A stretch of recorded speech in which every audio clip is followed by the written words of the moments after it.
Get ready to discover the incredible and emotional journey of Benjamin, Jacob's most beloved son, whose story is full of pain, hope, and surprising twists. In this video, you will discover how his journey, full of mysteries, reunions, and trials, reveals profound lessons about faith, strength, and overcoming. Stay until the end and be surprised by the incredible transformation of this remarkable character. Subscribe to the channel for more exciting biblical stories and turn on the notification bell so you don't miss any videos. If you like the content, don't forget to send a thanks a lot. And if you want to support the channel even more, become a member and gain access to exclusive benefits. Benjamin was born in the midst of one of the most intense moments in Jacob's life. Rachel, the wife Jacob loved so much, was in labor, and what should have been a moment of joy turned into despair. Rachel's pain was unbearable, and while Benjamin's life was emerging, his mother's was emerging. Esvaya, in her last moments, with her voice weakening, Rachel called the boy Benoni, the son of my pain. For her, the name carried the mark of the suffering she felt. But Jacob, even torn apart by the loss of Rachel, looked at the newborn with different eyes. He couldn't let his son's memory be marked by sadness, so he decided to change his name to Benjamin, the son of my right hand. In Hebrew tradition, the right hand symbolized strength, authority, a special blessing. It was as if Jacob was affirming that this boy, despite the pain of his arrival, would bring something greater, something powerful to the future. Even amidst so many losses, Benjamin soon became Jacob's treasure. He was the last link with Rachel, the woman for whom Jacob had waited so many years. Over time, the special bond between Jacob and Benjamin became even stronger, but all this affection also brought problems. The fact that Benjamin was the favorite, as was the case with Joseph, generated a certain amount of discomfort among the brothers, even if they didn't talk about it. The loss of Rachel left a deep mark on Jacob. Every time he looked at Benjamin, a mixture of pain and love took over his heart. It was as if, in Benjamin, Jacob could feel the presence of Rachel, alive in some way. The boy, with his innocent smile, became the center of Jacob's attention, protected, loved. He was a son who carried not only the memory of his mother, but also the hope of his father. Jacob's excessive care for Benjamin did not go unnoticed by his other sons. They could feel the special affection that their father had for him, something they had experienced before with Jose. But unlike Jose, Benjamin was not a dreamer or provoked envy with his visions. He was just a boy, the youngest, the one who had barely known his mother and who received Jacob's love without asking. Maybe that's why his brothers didn't hate him in the same way. There was a kind of silent respect, an acceptance of the fact that Benjamin was, in some ways, untouchable. However, the world would not stop for Benjamin to remain the protected son forever. Jacob, still with the pain of losing Joseph fresh in his memory, feared losing Benjamin too. Every decision involving the boy was surrounded by concern. The shadows of the past hung over him, and the fear of losing his favorite son again began to spread. As the years passed, Benjamin grew up under the watchful and loving eye of Jacob. While his father did everything to keep him protected, the bonds between Benjamin and his brothers developed delicately. He, being the youngest, was spared many responsibilities and dangers that others faced. Unlike Joseph, who provoked envy with his grandiose dreams and colorful robe, Benjamin was seen more as the innocent of the family, the last son of Jacob's most beloved wife. Even so, a subtle tension surrounded the brothers' coexistence. Benjamin, although beloved, was constantly remembered as the favorite, and this brought back bitter memories. Those who had seen Joseph sold into slavery, who had lived with Jacob's suffering as he believed his eldest son with Rachel was dead, knew that anything that threatened Benjamin could trigger disaster. It was as if, around Benjamin, there was a kind of untouchable aura. But destiny had its own plans, and the youngest son's peaceful life was about to be shaken. A terrible famine ravaged the land of Canaan, forcing Jacob to send his sons to Egypt in search of food. However, Benjamin stayed at home, protected, as always. Jacob could not bear the thought of risking losing another son. The group left, not knowing that upon arriving in Egypt, a series of events would trigger the most surprising of reunions. The return of Jacob's sons brought momentary relief with the supplies they obtained in Egypt, but tension quickly took over the house. They brought with them unexpected news. The Egyptian governor, a powerful and enigmatic man, had made an unusual demand. If they wanted to go back and get more supplies, they would have to take Benjamin with them. The news fell like lightning in Jacob's heart. He had already lost Joseph, and now destiny seemed to want to take away his youngest son, the last piece of Rachel that was still left. The thought of sending Benjamin to Egypt was terrifying to Jacob. The memory of Joseph's bloody cloak, which he still held in his mind as a painful reminder, was ever present. What if something happened to Benjamin? What would be left for him? Jacob tried to resist, delaying the decision as long as he could. But the hunger was relentless, and food soon began to run out again. It was a question of survival. Judah, one of the brothers, approached and offered his own life as a guarantee that Benjamin would return safely. Desperate and with no other option, Jacob finally gave in. With a heavy heart, he allowed Benjamin to accompany his brothers on the dangerous journey back to Egypt. The young man left, unaware that something great was about to happen, something that would change the course of their lives forever. Upon arriving in Egypt, the brothers were received with unexpected hospitality. But there was a mystery in the air. The banquet in Egypt was surrounded by strange and unexpected weather. The governor, that man who seemed to have a mystery hidden in his eyes, treated Benjamin with an affection that none of the brothers could understand. While everyone was gathered together, each having their portion of food, Benjamin received 5 times as much as the others. That scene caused perplexity, but no one dared to ask anything. The brothers, now more mature and with scars from the past, remained silent, trying to understand what that meant. However, the true test was yet to come. When they finally left to return to Canaan, carrying the supplies they needed so much, little did they know that the governor had set up a decisive test for them. Shortly after leaving the city, they were caught by Egyptian guards, who accused them of stealing. Astonishment took over everyone. They knew they had not stolen anything, but the accusation was clear. Someone had stolen the governor's silver chalice, an object of great value. The brothers, in panic, opened their bags one by one, certain that it was a mistake. But when they reached Benjamin's bag, there was the cup. The silence was overwhelming. How had that happened? Everyone's eyes turned to the youngest, Jacob's protected son, now trapped in a trap that seemed to have no way out. Despair took over. How could they return without Benjamin? They knew that this would destroy Jacob.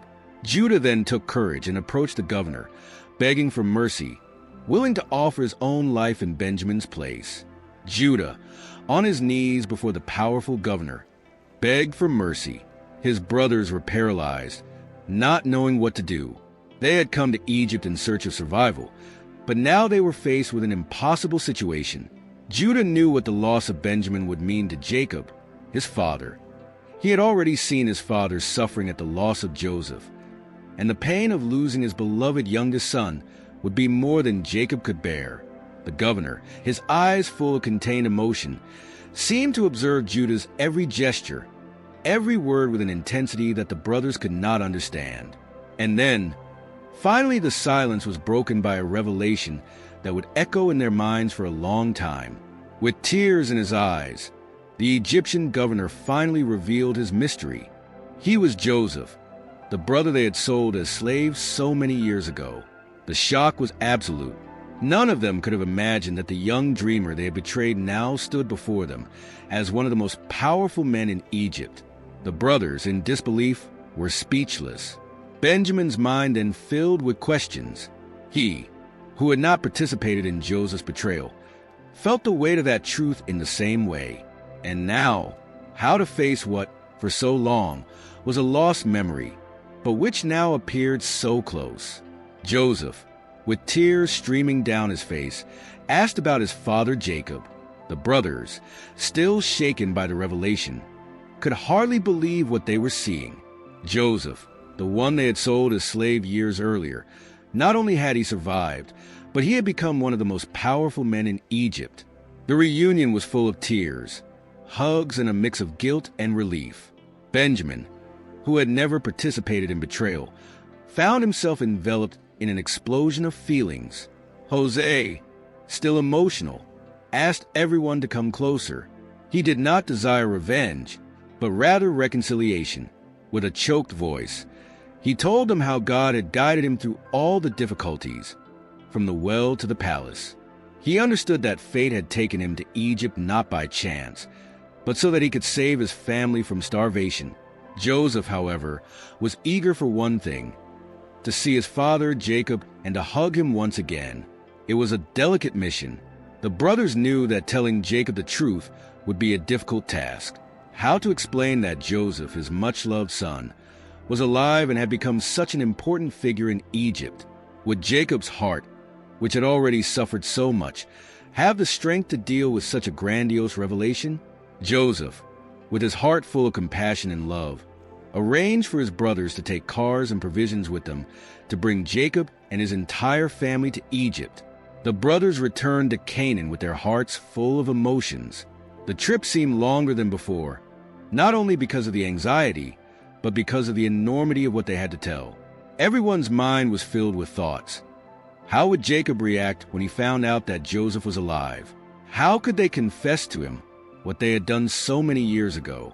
The weight of guilt was mixed with the hope that somehow this could all have a happy ending. When they arrived at the house, Jacob was waiting for them with the same concern as always, looking anxiously to see if Benjamin was okay. The children, however, could barely hide their excitement.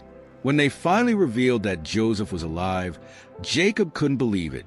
His eyes, tired from so many years of suffering, could not conceive the idea that the one he had cried for so long was actually alive. The news was such a shock that for a moment he remained silent, motionless. The children insisted, detailing everything that had happened, telling about the banquet, Joseph's words, and how he had sent cars and provisions for the whole family to move to Egypt. Slowly, Jacob's unbelief gave way to hope. When he finally saw the cars and heard the details of the story, his spirit revived. It was as if a new life had been given to him. Jacob, with his eyes shining with a joy he hadn't experienced in a long time, made the decision he would leave to Egypt to find Joseph, the son he believed dead for so long. Preparations for the trip began quickly, and the excitement was palpable. To Jacob, every moment of waiting seemed like an eternity. His eyes, which had shed so many tears of sadness at the thought of Joseph, now shone with a mixture of anxiety and joy. The journey was long and difficult. Jacob, already at an advanced age, felt the weight of the years on his shoulders, but his heart was as light as ever. There was a new energy in his walk, a renewed sense of purpose. As the caravan crossed the arid lands, his thoughts were always on Joseph. On the reunion he imagined over and over in his mind. And then, finally, Egypt appeared on the horizon in all its grandeur. Upon arrival, Jacob's emotion was so great that he could barely breathe. He looked around, waiting for the moment when he would see his son, the one who had been absent for so long. And then Jose appeared. It was a long-awaited moment, but nothing could have prepared Jacob for the intensity of that reunion. Jose ran to hug his father, and the two found themselves in a silent embrace, full of tears and feelings that words could never describe. It was as if time had stopped for them. Jacob, by holding Joseph, seemed to make up for lost years. The reunion between Jacob and Joseph was one of the most moving moments in both their lives. But life went on, and Jacob's family was now established in Egypt, living under the protection of Joseph. Time brought peace to that home that had suffered so much. However, while the family grew and prospered in the foreign land, the future held surprises and trials for Jacob's descendants, especially the tribe of Benjamin. As the years passed, Benjamin and his sons began to form a lineage that would become one of the most important and influential in Israel. The blessing that Jacob had pronounced upon Benjamin in his last days foreshadowed that his descendants would be valiant warriors, compared to hunting wolves, ready to attack at dawn and divide the spoils at dusk. Benjamin, who had always been the family's protege, was destined to be the father of a fierce tribe known for its bravery. Benjamin's tribe, although small compared to others, was endowed with impressive strength. His battle skills were legendary, and his name soon became synonymous with power and endurance in Israel. They were the first to throw themselves into combat, and their reputation as valiant warriors spread quickly among neighboring nations. However, this courage also led them into difficult situations, where their choices weighed on the fate of the entire nation. The role of Benjamin and his tribe in the history of Israel was just beginning, but the seeds of conflict and glory were already sown. What would come next would not only be a show of strength, but also a great test for the unity of the people of Israel. From Benjamin's descendants, a man emerged who would change the history of Israel. Saul, the first king chosen to govern the people. He came from a small and modest lineage, but he carried within him the indomitable spirit of his tribe. Saul's choice as king was unexpected for many, but there was something about him that attracted the people. His imposing height and warrior stance reflected the virtues of Benjamin, a tribe known for strength and courage. However, Saul's coronation as king was no fairy tale. The responsibility that relapsed on his shoulders was immense. Saul, who was once a simple man, now needed to lead a people who, although united, still carried deep wounds and conflicts between the tribes. Tensions were always present, and the weight of being Israel's first king began to show its complexity. Saul, throughout his reign, faced many battles, both external and internal. Saul's leadership brought important victories to Israel, but it also revealed its weaknesses. As his power grew, his decisions began to be questioned. The pressure of the position, the expectations of the people, and his own insecurity created a storm in his spirit. In many moments, Saul fought not only against Israel's enemies, but also against his own fears and doubts. Saul's ascension to the throne marked a new chapter for the tribe of Benjamin. Now, a tribe that had faced near extinction found itself at the center of power. But Saul's reign would also be a harbinger of greater challenges. As loyalties were divided and the nation's future became increasingly uncertain, Saul's reign, although great in many ways, began to crumble under the weight of his own choices. The power and responsibility that destiny had given him revealed his weaknesses, and his failures ended up moving him away from God. Saul, who came from a valiant lineage, was unable to maintain the spiritual connection that was essential to leading the people of Israel. The tragedy of his reign, marked by his impulsive decisions and infighting, cast a shadow over the tribe of Benjamin. However, the tribe of Benjamin, even in the face of challenges in the fall of Saul, continued to exert a significant influence on the history of Israel. What was small, almost extinguished in a devastating civil war, rose again with strength and dignity. The tribe of Benjamin proved to be resilient, showing that, despite adversity, the determination of their descendants prevailed. Benjamin's strength, symbolized by the fierce warriors that came from him, did not fade. Benjamin's legacy extended beyond Saul. Over the generations, the tribe has maintained its crucial role in defining moments for Israel. They were not just warriors, but also survivors, representing resilience and persistence in the face of enormous challenges. From the birth of Benjamin, enveloped in pain and loss, to the emergence of a tribe that bore the weight of power and war, the story of these people is a testimony to the strength that is born from suffering. Just like the wolf in Jacob's prophecy, who hunted at dawn and divided the spoils, Benjamin and his descendants became symbols of overcoming. The story of Benjamin and his tribe leads us to reflect on many aspects of life and faith. From his birth, marked by the pain of losing his mother, to his descendants' rise to power, Benjamin is a symbol of how life, even born of suffering, can flourish in unexpected ways. Jacob, in renaming him Benoni to Benjamin, did more than simply give his son a new name. He chose to see beyond the immediate pain, believing the boy would bring light and strength to his offspring. And so it was. One of the biggest lessons we can learn from this story is about resilience. The tribe of Benjamin faced dark moments, such as almost being annihilated in a civil war, but found the strength to rise again. Likewise, we all face challenges that seem insurmountable, but it is precisely in these moments that we discover our true strength. Benjamin teaches us that even when the world around us falls apart, it is possible to find the courage to continue. Furthermore, the trajectory of Saul, the chosen king of the tribe of Benjamin, reminds us of the dangers of pride and spiritual distance. Even the most powerful person can be brought down by their own weaknesses.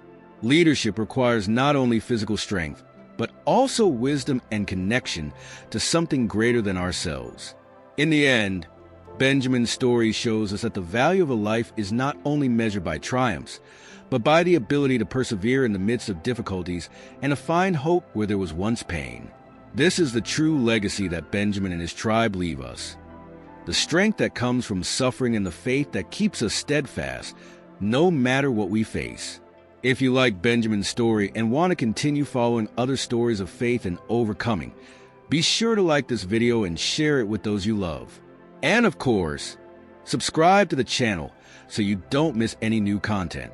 Together, let's explore more powerful lessons from the Bible